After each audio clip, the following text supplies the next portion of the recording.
Located between Minneapolis and St. Paul, Minnesota is historic Fort Snelling. Historic Fort Snelling resides on Dakota homeland located at Bedote, where the waters meet, at the confluence of the Mississippi and the Minnesota rivers. The site's history spans over 10,000 years, a little over a century of which covers the fort's history as a base of military operations. Starting in the 1860s, the military reservation expanded beyond its original 1820s-era walls, and by the 1880s, new buildings were added in the upper post, while the old fort buildings began to deteriorate. By the 1940s, only 4 original buildings remained: the South Battery, the officers' quarters, the Commandant's House, and the Round Tower. From 1941 to the end of 1942, the military reservation was expanded to 300 buildings, and more than 300,000 men and women were housed and provisioned there. While thousands of recruits were processed through Fort Snelling, Minnesota was about to become home to a specialized military program. About 1 month before Pearl Harbor, the 4th Army Intelligence School was started on a shoestring budget in a converted airplane hangar at the Presidio in San Francisco. After Pearl Harbor, Executive Order 9066 resulted in the forced removal of all people of Japanese ancestry from the West Coast into 10 incarceration camps. Under the command of Kai Rasmussen, a search for a new location of the school began. While visiting the 7th Corps area, Rasmussen met then-Governor of Minnesota, Harold Stassen, who suggested a former Civilian Conservation Corps camp in Savage. The language school opened at Camp Savage under the new name Military Intelligence Service Language School in the summer of 1942.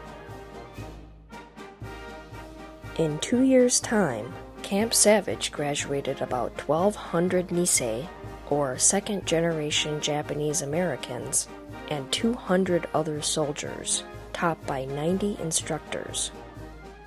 With continued recruitment efforts, many of whom were enlisted or drafted from incarceration camps, Camp Savage quickly outgrew its facilities. Just 16 miles northeast of Savage, Fort Snelling had announced plans to close as an induction center by mid-1944. Classes started at Fort Snelling that summer on August 21st. By the summer of 1946, the MISLS had trained some 6,000 men and women, with a little over 4,000 graduating from Fort Snelling, a majority of whom were Nisei. Today, the former military reservation resembles only a fragment of what it once was. Under the purview of the Minnesota Department of Natural Resources, the 41-acre Upper Post site has been considered for revitalization for many years. The remaining 26 buildings are slated to be 200 affordable apartments pending funding. The housing will prioritize veterans and their families. Let's take a look at a few of these buildings, and I'll tell you a bit about how they were used when the MISLS was at Fort Snelling.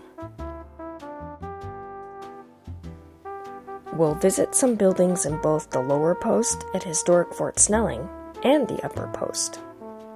We'll start at the former MISLS headquarters building, and then the soldiers' barracks, the gymnasium or the service club, and the post hospital. I'll also point out some structures that are no longer there, like the turkey farm, the baseball stadium and athletic fields, and the hospital wards. And then we'll make our way over to the field house, buildings 18 and 17, and the post chapel. Finally, we'll finish our visit by the round tower. Now let's get started. From the towering cliffs overlooking the mighty Mississippi and the majestic Minnesota rivers, Fort Snelling, the oldest military post in the Northwest, presents transcribed, "This is Your Army."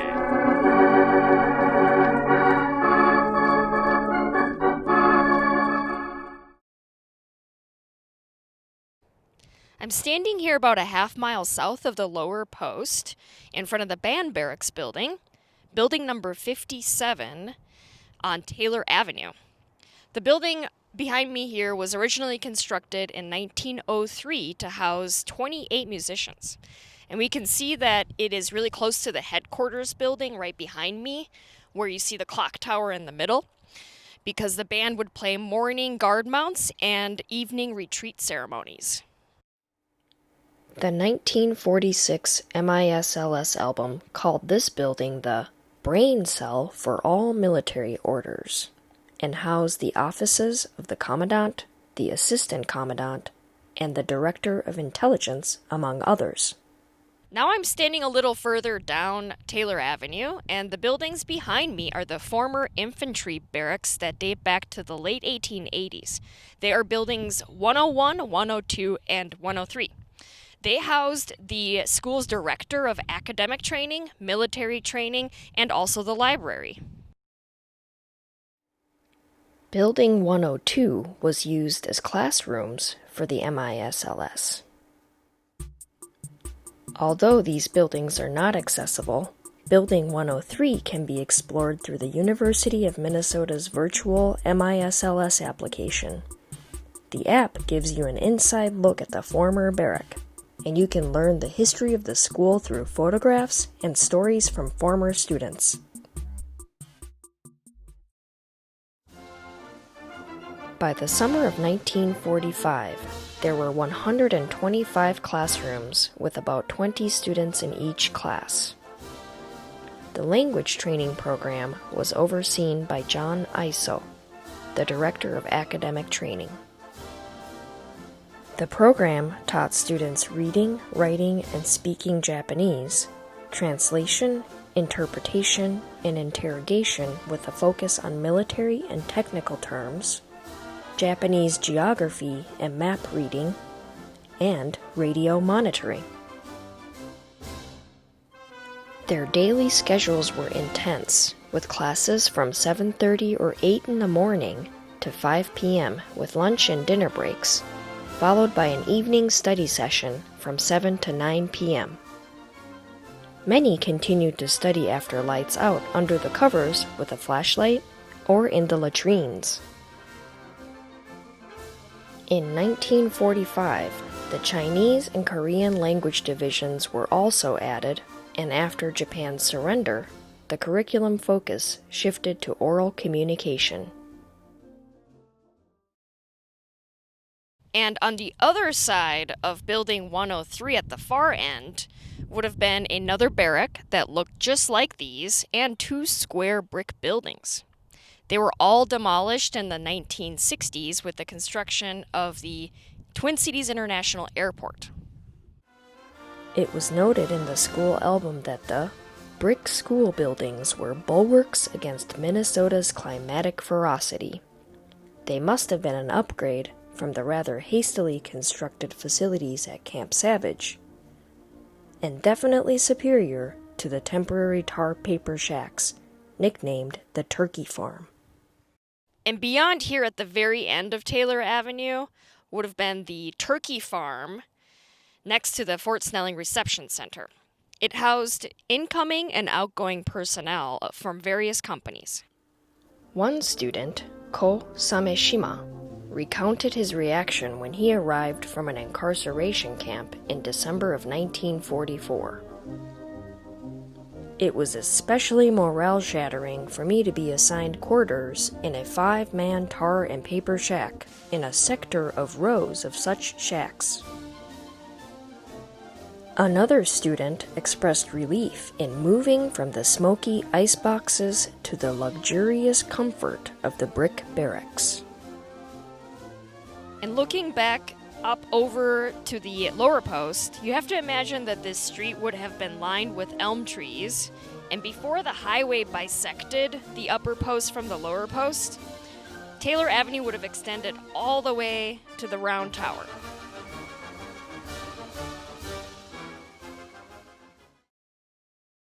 And the two posts were also connected by a streetcar line called the Dummy Line that ran behind these infantry barracks all the way around the round tower and then to the Twin Cities.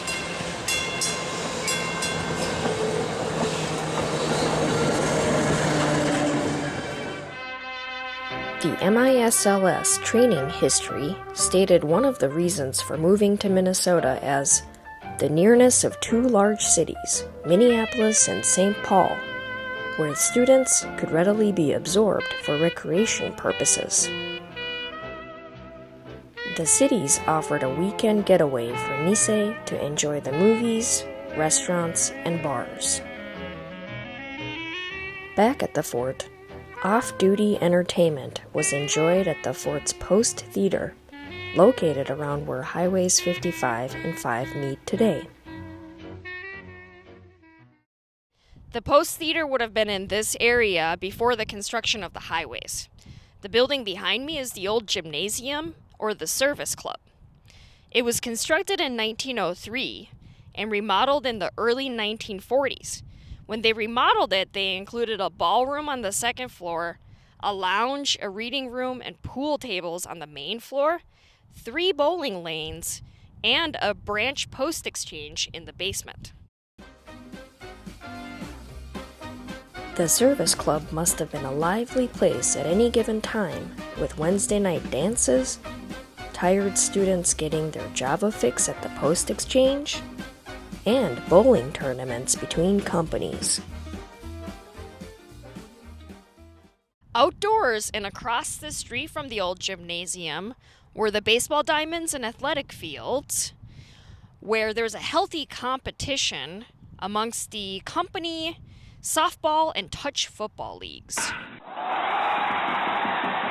The school album proclaimed that the Fort Snelling All-Star basketball and baseball teams won the acclaim of the Northwest people by their sterling brand of ball playing and sportsmanship. And Minnesota's harsh winter didn't ward off sports enthusiasts learning to ski in nearby slopes from instructor Lieutenant George Asai.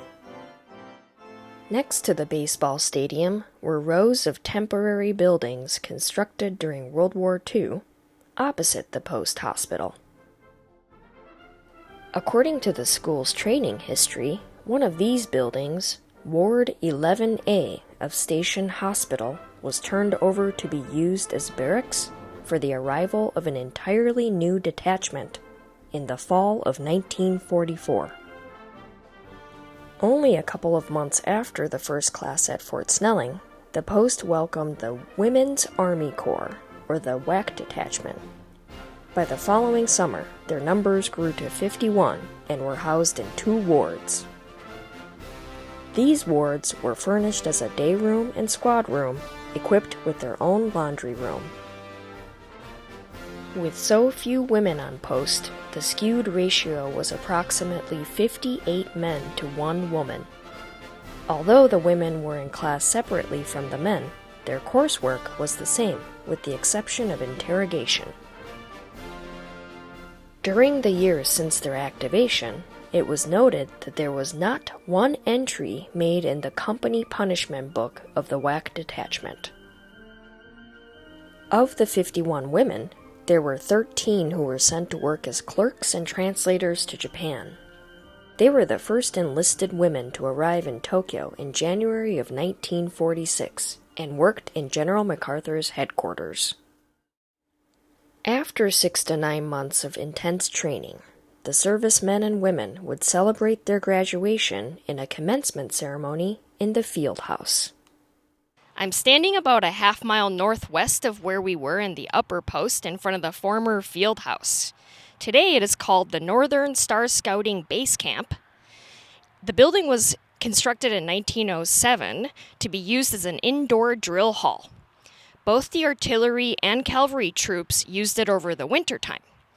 By World War II, it was called the Field House. A concrete floor was treated for dancing, and live events were hosted here.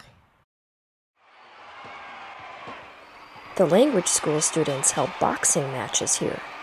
One boxing team even went to the Golden Gloves tournament and to the 7th Service Command meet, where they took 3rd place.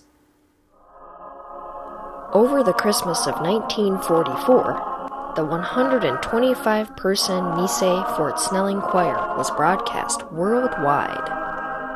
The field house was open to the public on Christmas morning for their performance. The commencement ceremonies awarded the best all-around student, the best soldier, and the student who has made the most progress. In the August 25th issue of the Fort Snelling Bulletin in 1945, General Clayton Bissell was quoted in an address to one graduating class. "The Nisei of this school will be absolutely essential to the successful occupation of Japan and to the winning of peace. They will now serve as the language bridge between the Allied occupation forces and the 80 million people of Japan." On the east facade of the field house, we can see the remnants of previous Fort Snelling soldiers who left their names and some dates engraved on exterior bricks. Now let's make our way over to the lower post. I'd like to show you a few more buildings. These are buildings 18 and 17, the former cavalry barracks from 1905. They were constructed as double barracks with 2-tiered verandas. And as I mentioned earlier, the upper post and the lower post were connected by a streetcar line that would go by the round tower back there and switch over to the public line, come out this way, and connect to the Twin Cities where the students could get away for the weekend. Building 18 behind me will be the new visitor center and is expected to be completed in 2022 and will include a new landscape for outdoor learning. The Fort Snelling telephone directories from 1944 to 1945 tells us that Company C of the language school was housed in 17A, the far east wing. And starting in April of 1945, Company D was housed in the West Wing. First Lieutenant Peter Yamazaki, who organized the choir, was the commander of Company C for some time. Companies E and F, housed in Building 18, made the Fort Snelling Bulletin headlines in February of 1945 for their mess coming close to Kitchen of the Week. I'm not sure what they were cooking, but according to one Nisei WAC, there was a rice and shoyu or soy sauce fund that soldiers would contribute money to. When enough money was collected, sometimes they'd have teriyaki pork that you could smell all over the post. In one school album photo, the caption reads, "Dear Mom, the Army sure feeds me good. I'm getting fatter every day eating conglomeration of slop they sling at me."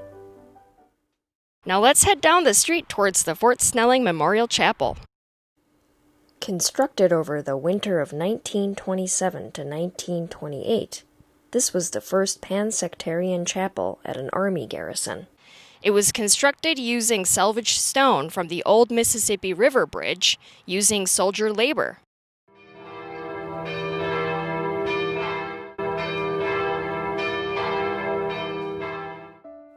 It served as a community center of sorts for the post, where students attended services, visited the library's stock of books, and married before deployment. One Nisei couple, Terry Toyome Ueno of the WAC Detachment and Toshio Nakanishi, a Camp Savage graduate, were one of the first Nisei couples to be married there in the fall of 1945, just 3 weeks prior to him going overseas. Another couple, George and Yoshi Tani, were married in February of 1945. In her memoir, Yoshi explained that their parents were unable to attend since they were in the Minidoka camp. Guests included George's Army unit, Company I, and its commander, Captain Spark Matsunaga, who later served in the U.S. Senate and helped pass the Civil Liberties Act of 1988.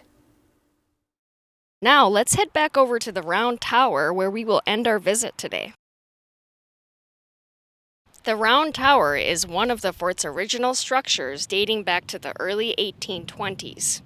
It served many purposes over the years, including as a guardhouse, an office, and for coal storage.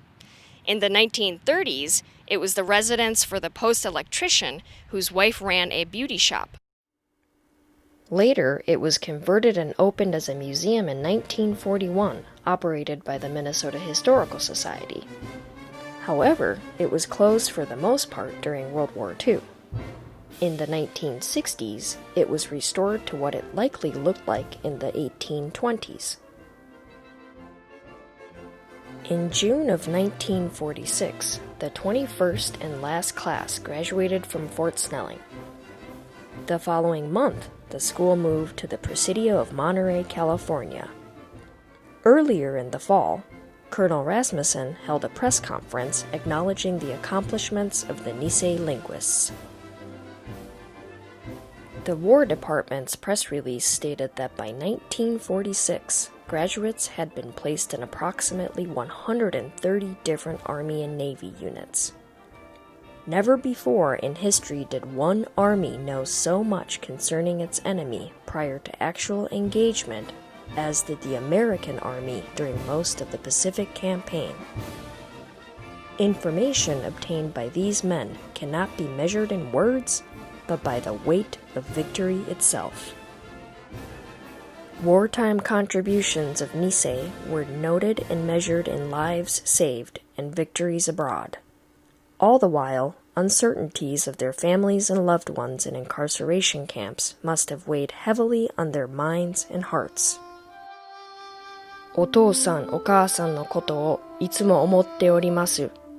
早く平和の日が来るのを楽しみにして、また一緒に暮らしをするのを待っています。Okine Masao from Fort Snelling, July 21st, 1945. Even after the school's departure, it left a lasting legacy as a Japanese-American community was established in the Twin Cities during and after the war.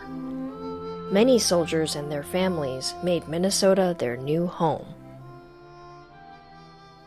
Today, the Minnesota Historical Society welcomes thousands of visitors each year to historic Fort Snelling, which encompasses the reconstructed 1820s-era fort, although the stories we tell extend beyond the 1820s.